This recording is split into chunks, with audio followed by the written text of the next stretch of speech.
আগের বিএনবিসিতে এটা ছিল, বাট এই বিএনবিসিতে এটা বলে দেয় নাই যে স্পেসিফিক্যালি ন্যূনতম একটা মানে এক্সিটের উইথ কত হবে এটা বলে দেয় না।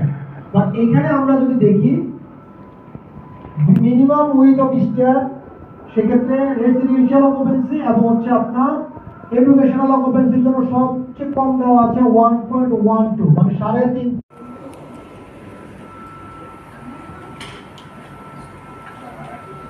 জি বলেন না।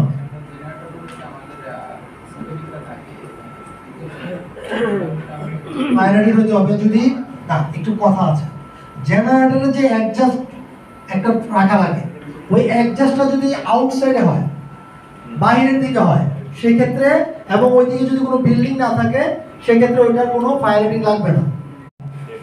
10 হেলথ কেয়ারের জন্য 25। হেলথ কেয়ারের জন্য এত বেশি দেওয়া হয়েছে কেন? এই রাইট, কে বললো এটা? হ্যাঁ রাইট, অ্যাবসলিউটলি রাইট। কারণ ওইখানে ম্যাক্সিমাম হচ্ছে সিক পিপল, ঠিক আছে? সিক পিপল, ওল্ড পিপল ওনারা যাবে, যার কারণে ওনাদের খুব কুইক ওনারা ইভাকুয়েট করতে পারবে না। যার কারণে উনি আস্তে আস্তে গেল যেন আমার পার্শ্ববর্তী যে লোকটা আছে যাওয়ার জন্য সেই জন্য বাধাগ্রস্ত না হয়, এই জন্য হেলথ কেয়ার ফেসিলিটির সিঁড়ির উইথ বেশি হবে, ঠিক আছে?